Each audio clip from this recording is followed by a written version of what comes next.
Nu știu, am o anumită sfială, un gen de sfială și de evlavie față de lumea asta.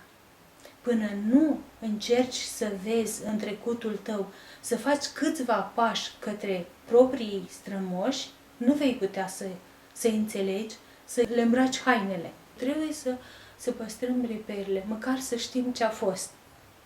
Pentru mine asta înseamnă lumea normală și lumea la care mă raportez ca să pot trăi normal. Fiecare lucru îl trăiau la timpul și în modul propriu. Nu ca noi, trăiau profund și în esență lucrurile, nu trăiau din senzații. Nu era stilul telenovelistic. Nu își expuneau dramele. Am vedea lumea de astăzi îmbrăcată în astfel de costume în mod cotidian. În primul rând, nu are mentalitatea necesară, nu are atitudinea necesară. Oamenii din trecut își acomodau vestimentația cu starea sufletească. Totul era armonios, era o viață coerentă. Erau coerenți și coerența asta se vedea în toate. În modul cum își organizau casa, în modul cum își conduceau familia și se achitau de responsabilități, în modul cum se îmbrăca. Totul era coerent și trăit în profunzime. Ne aflăm în fața unor vedete. Vedetele sunt mirii ca personaje, dar vedetele absolute și în afară de orice dubiu sunt veșmintele lor. Ne aflăm în fața unor costume din pânză de lână țigaie. Suntem în zona în care oamenii creșteau animale, în zona de șez, de câmpie, de deal, se creșteau oile țigăi cu lână albă. Femeia scotea firul, calitatea primă, părul de lână, era foarte fin și din caier, punând o mărcică de desubt, torcea un fir de o mare, mare finețe. Fișiul, se vede mâna în transparență, este atât de fin că seamănă cu o piesă din borancic. Se toarce foarte mult timp, se investește extraordinar de mult timp și multă pricepere ca să obții firul, apoi ca să țeși o piesă de o anumită dimensiune. Se țeseau din firul de lână țigaie, fișie de cap, brovoade de cap și pânză pentru cămașă și pentru fuste, pentru cămașa bărbatului și pentru cămașa femeii. La o astfel de cămașă se lucrau 2 ani, numai la cămașă. În cazul ăsta avem un ornamentat ulterior prin brodare cu bumbac, s-au brodat anumite ornamente și aplicații din paiete.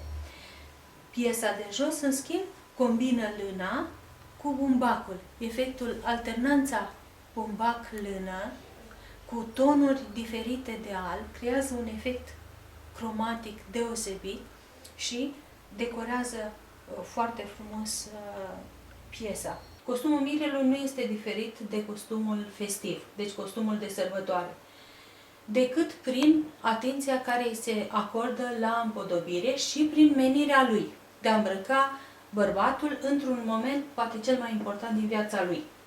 Pentru zona Iași, cămașa bărbatului este de-a întregul, adică nu avem 2 piese, cămașă și poală, ci o cămașă care se lungește până sub genunchi și pantalonul este foarte lung, se numea chiar 101 creți, pentru că fiind foarte lung și îngust, l-a îmbrăcat să stea pe picioare creți. Brâul nu era unul special, era brâul obișnuit cu care flăcăul ieșea la joc. Marca vestimentară a mirelui era podoaba care se punea la căciulă, flioncul de beteală, cum spuneau, și el mai purta floarea mirelui și batista care îi se dădea de către mireasă. Mireasa poartă întotdeauna podoabe. Și pentru că vorbim de podoabe, trebuie să amintim că fetei nu era permis decât de la o anumită vârstă să poarte podoabe. Ce însemna portul podoabei, în cazul ăsta, gherdanul de mărgele. Se purteau mărgele, dar frecvent era gherdanul. Pentru zona Iași, gherdanul este bogat, ornamentat, este vioi, la culoare și mult mai lat decât în alte zone. În momentul în care fata era considerată pregătită pentru măritiș, deci intra în categoria nubilelor, mama îi așeza podoabele la gât și îi dădea voie să iasă la horă. Scoaterea la horă era un moment marcat în lumea satului. Cum puteau ști băieții că o fată are voie să fie jucată în horă? Nu mergea mama sau tata sau cineva din familie să-i spună: vedeți, fata mea poate fi jucată, deci poate fi pețită. Că până la urmă asta însemna. A juca fata, a scoate la horă, însemna că poate fi pețită. Ci îi punea gherdanul la gât de mărgele. În momentul în care băiatul vedea o fată cu podoabe, cu gherdan, știa că poate să o scoată la horă, știa că poate să îi facă curte, să o pețească. Deci, funcția podoabei este una de comunicare. Dincolo de funcția proprie de podoabă, de ornamentare, ea comunică disponibilitatea către mariaj a tinerei fete. Lumea comunica prin costum, prin ceea ce îmbrăca. Dincolo de funcția de bază a veșmântului, Avem funcția de comunicare care este foarte importantă la nivelul comunității tradiționale. Într-un sat nu existau două cămăși la fel. Era o matrice stilistică, să spunem, o marcă a satului, care însemna un tip de croi cu lungimea sau dimensiunile canonice ale pieselor, anumite combinații cromatice specifice comunității, dar decorul era interpretat. Și decorul făcea ca să se personalizeze fiecare piesă vestimentară. Deci nu exista acea copiere automat. Întotdeauna se prelua un element de decor și se interpreta. Ca să realizezi o piesă, se tăia din val drept. Mâneca se face dintr-o lățime îndoită. Dar uitați-vă că nu se răscroiește. La cămașa tradițională nu se răscroiește. Stanii sunt drepți, se atașează o altă bucată dreaptă la mânecă și dacă este necesar, la o cămașă se folosesc anumite bucăți ajutătoare, clinii sau pavele, care sunt tot drepte. Este un croi arhaic care presupunea lipsa instrumentelor de tăiat. Ca să croiesc o astfel de piesă, nu am nevoie de foarfece. Pur și simplu rup pânza pe fir. Bucăți mai mari sau mai mici și le cos. Sigur că și încheiatul este manual și punctele de racord sunt foarte, foarte discrete. Pentru Moldova sunt două tipuri de cămași. Cămașa încrețită la gât. În general, noi cunoaștem sub numele de cămașă sau ie. Ia clasică sau clasicizată, să spunem, este încrețită la gât. Gâtul poate fi fixat cu o bentiță sau prin încrețire pe fir. Și, în general, numim cheie tot ce are altiță.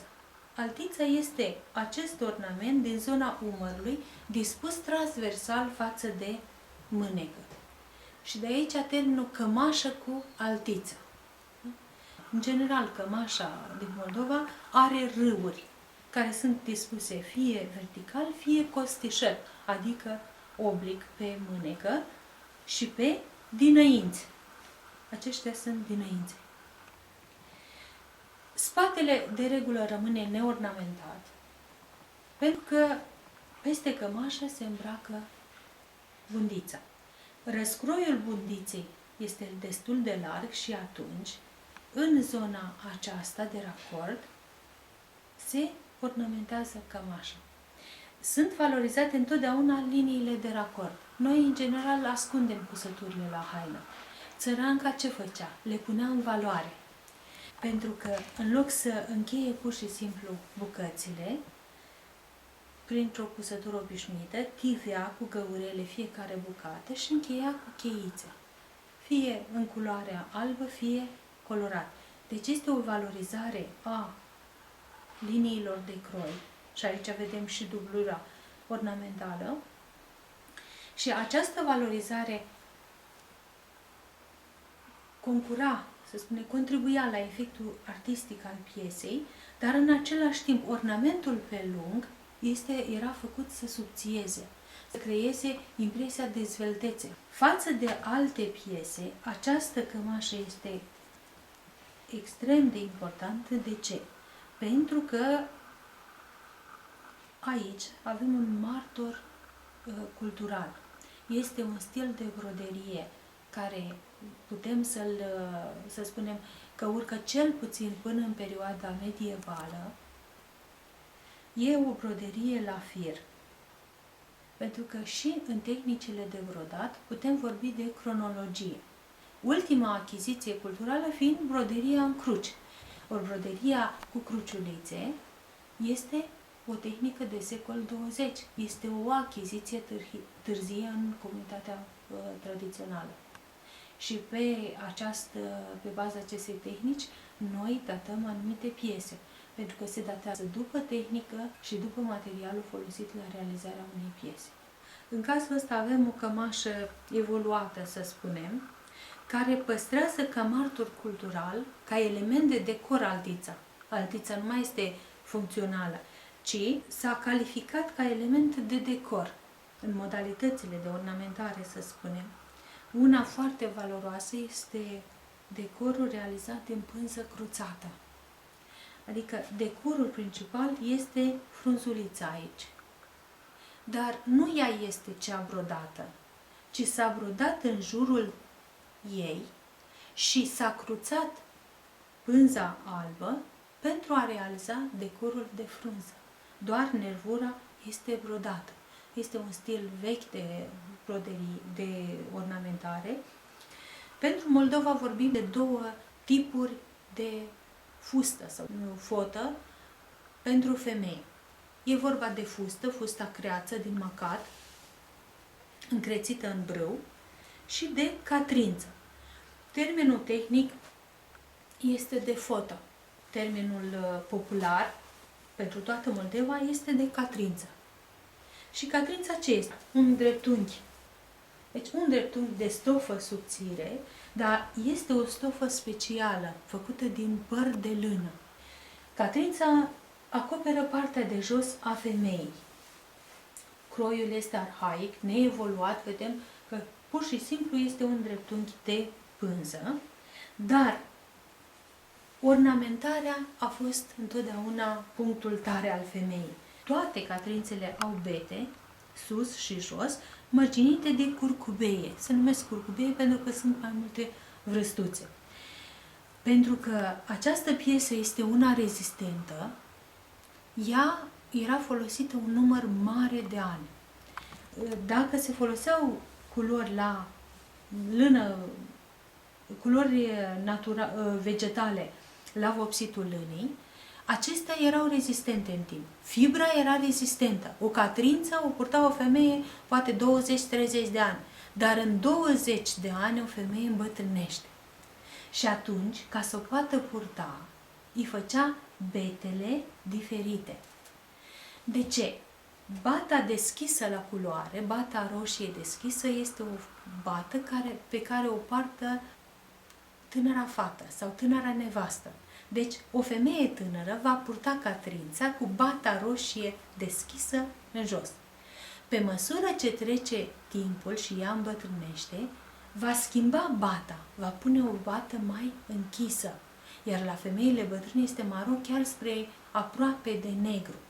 Deci la vârsta de 32-36 de ani, o femeie deja intra în rândul bătrânelor, pentru că avea fată de măritat. Așa era lumea satului. Deci atunci când fata ta este fată de măritat, tu nu mai ești femeie tânără. Fiecare comunitate avea un inventar, să spunem, de elemente de decor și un inventar cromatic. Anumite combinații cromatice erau specifice unei comunități. În momentul în care era un târg zonal sau un hram mare, se identifica unii pe alții, ăsta e de la Suceava, ăsta e de la Brodina, ăsta e de la Bogdănești. Prin ce? Prin costum.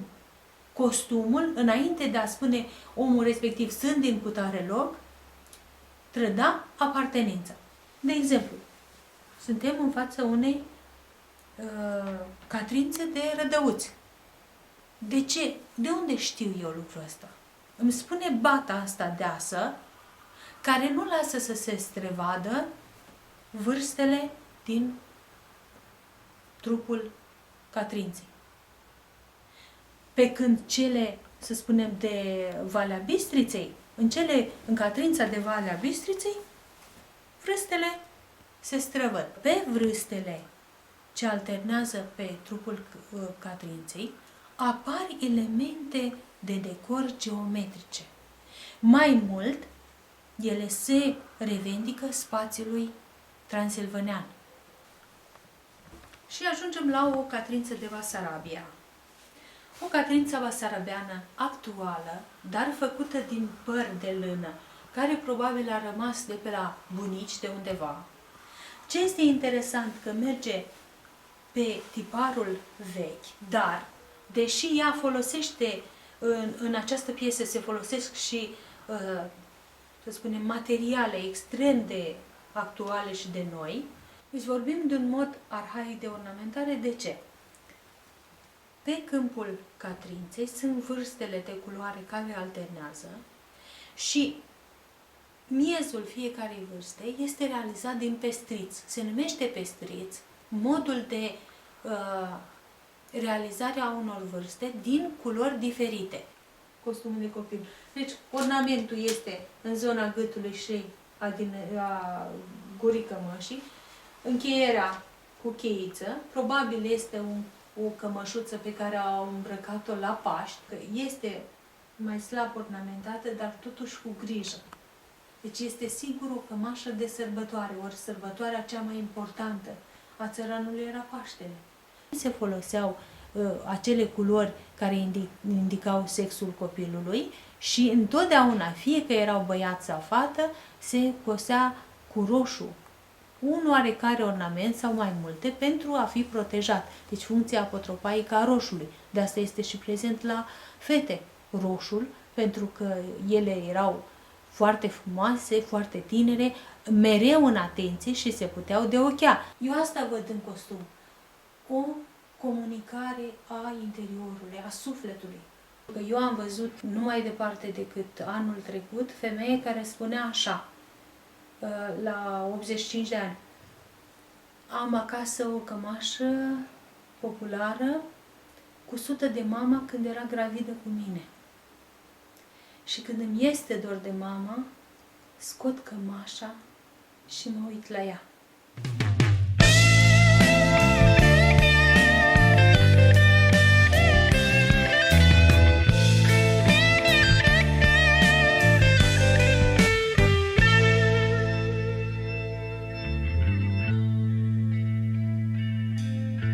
S-a îmbrăcat iar țara în portul ei de aur, așa ca totdeauna în hainele